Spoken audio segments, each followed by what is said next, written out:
রাজ্য সরকার পরিবর্তনের পর একাধিক দুর্নীতি, তোলাবাজি এবং অন্যান্য ফৌজদারি মামলায় গ্রেফতারির ঘটনা সামনে এসেছে।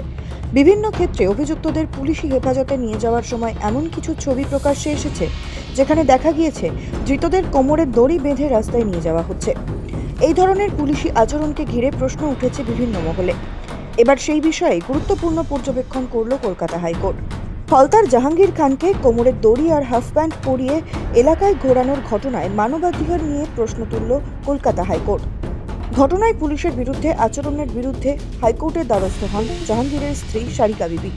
সেই মামলায় শুক্রবার বিচারপতি সৌগত ভট্টাচার্য স্পষ্ট জানিয়ে দিয়েছেন, জাহাঙ্গীরের সঙ্গে এমন কোনো আচরণ যেন না করা হয় যাতে তার মানবাধিকার লঙ্ঘন হয়। আদালতের আরও নির্দেশ, 7 দিনের মধ্যে মামলাকারীর স্বামীর বিরুদ্ধে নতুন কোনো এফআইআর দায়ের হয়েছে কিনা তার রিপোর্ট জমা দিতে হবে। কোনো অভিযুক্তর কোমরে দড়ি পরিয়ে ঘোরানো কখনোই আইনত সমর্থনযোগ্য নয়। বিচারপতির পর্যবেক্ষণ, কোনো ব্যক্তির মানবাধিকার যাতে লঙ্ঘিত না হয় সেটা খেয়াল রাখতে হবে। গোটা রাজ্যের একটিমাত্র বিধানসভা কেন্দ্রে পুনর্নির্বাচন হয়। সেই ফলতারই তৃণমূল প্রার্থী ছিলেন জাহাঙ্গীর খান।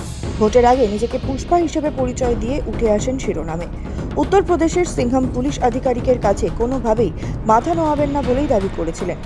অথচ পুনর্নির্বাচনের সময় আসতেই ফলতার সেই শের লুকিয়ে যান ঘরে। ভোটের 48 ঘন্টা আগেই ময়দান ছেড়ে পালানোর কথা ঘোষণা করে দেন। অভিষেকের সাজানো ডায়মন্ড হারবার মডেল দুর্মুশ করে ফলতায় তৃণমূলের জামানাতি জব্দ হয়ে যায়। ভোটের সময় পাওয়া রক্ষা কবচ প্রত্যাহার হয়ে যায়।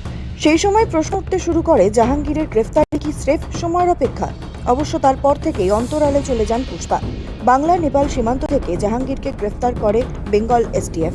তবে গ্রেফতারির পরেই দেখা যায় আরেক দৃশ্য। ফলতার সাহারারহাট থেকে জাহাঙ্গীর খানকে বারমুডা ও গেঞ্জি পরিয়ে এলাকায় ঘোরায় পুলিশ। সঙ্গে ছিলেন কেন্দ্রীয় বাহিনীর জওয়ানরাও। স্থানীয় বাসিন্দারা ও পথচলতি মানুষ সেই দৃশ্য দেখে প্রথমে বেশ কিছুটা স্তম্ভিত হয়ে যান। সচক্ষে তা দেখে প্রথমে দোর্দণ্ড প্রতাপ তৃণমূল নেতাকে চিনতেই পারেননি তারা। পরে হুঁশ ফিরতেই বাসিন্দারা অবাক হয়ে যান। সেদিনের সেই অত্যাচারী জাহাঙ্গীর খানকে হাতজোড় করে হাঁটতে দেখা যায়। প্রকাশ্যে কান ধরে ক্ষমাও চান জাহাঙ্গীর। পুলিশের এই পদক্ষেপেই উষ্মা প্রকাশ করে কলকাতা হাইকোর্ট। মামলার শুনানিতে বিচারপতি বলেন, কোনো অভিযুক্তের কোমরে দড়ি পরিয়ে ঘোরানো কখনোই আইনত সমর্থনযোগ্য নয়। বিচারপতি জানান, জাহাঙ্গীর খানের মানবাধিকার লঙ্ঘিত হয় এমন কোনো পদক্ষেপ করা যাবে না। আদালতের আরও নির্দেশ, 7 দিনের মধ্যে মামলাকারীর স্বামীর বিরুদ্ধে নতুন কোনো এফআইআর দায়ের হয়েছে কিনা তার রিপোর্ট জমা দিতে হবে। মামলার পরবর্তী শুনানি আগামী 1 জুলাই। সৌভিক সান্যালের রিপোর্ট, সময় কলকাতা।